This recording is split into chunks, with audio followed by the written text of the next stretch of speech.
Well, right now, police are questioning a person of interest just one day after the body of 22-year-old nursing student Laken Riley was found on the campus of the University of Georgia. Earlier on NewsNation Now, our national security contributor, Tracy Walder, weighed in.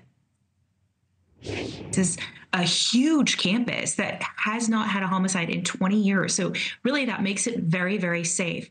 What really stands out to me is the fact that they seem to have potentially, again, we don't know for certain, narrowed in on a suspect, in my opinion, pretty quickly. And so what that tells me is that they found a person of interest. It's most likely not through forensics, as that takes quite some time to come back, probably a week to 10 days or so. I personally believe that this person was found either through cameras that were set up along the route, because where her body was found was around a busy road and perhaps they caught a license plate, or through looking through her phone. Maybe this was someone that was in contact with her. So that's kind of what stands out to me the most about this. All right, and we do have an official statement from the University of Georgia. Again, right now details are pretty limited, but it does say that they stress this is an active, ongoing investigation, and they'll provide further updates when circumstances warrant. So, Tracy, this case does involve the University of Georgia Police Department, the Georgia Bureau of Investigation, the Athens-Clarke County Police Department, and federal law enforcement. What does that tell you? And I'm particularly wanting to zoom in on the federal aspect.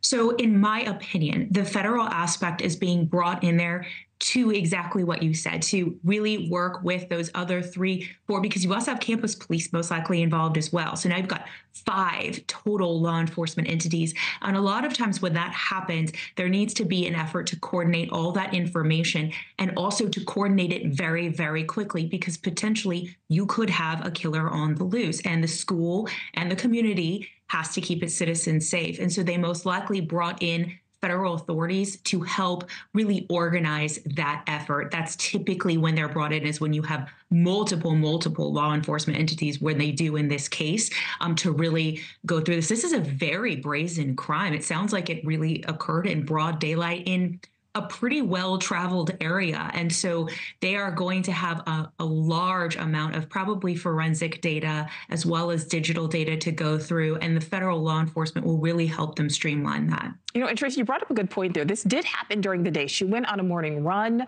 Someone called police to say she hadn't returned, her body discovered shortly after noon local time. How does that change the nature of the investigation? How likely are there to be potential eyewitnesses? We know they're knocking on doors out there. You know, people who may not even realize they were witnessing something potentially nefarious. That's right, Nichole. You really hit the nail on the head with that. A lot of times people don't realize that they were actually witnesses to crimes, especially when you have things like Ring doorbells that are constantly picking up motion and those kinds of things. Police are going to be asking for that information. And this young woman really was going for a run on the intramural fields, and those are pretty well-traveled fields. A lot of students go running around them. So I guess in theory, she was doing everything right, if you think about it. You know, going out for a run in broad daylight. She had told her roommate that she had gone out for a run. And so I think this is very shocking to a community when something like this happens in an area that really one is supposed to be in. Right, absolutely. Well, the UGA police chief had said previously, you know, quote, when you have a suspect on the loose, there's always a danger. But he then added that there was no immediate danger at this time. Do you agree?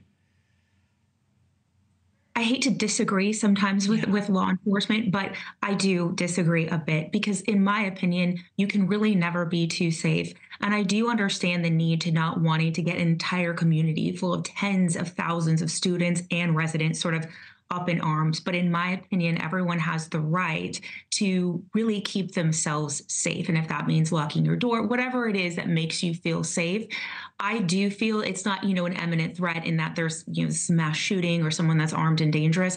But in my opinion, it's not a threat that should be downplayed or played off. Thank you for watching. Go to newsnationnow.com to find News Nation on your television provider. And don't forget to click the red subscribe button below to get more of News Nation's fact-driven, unbiased coverage.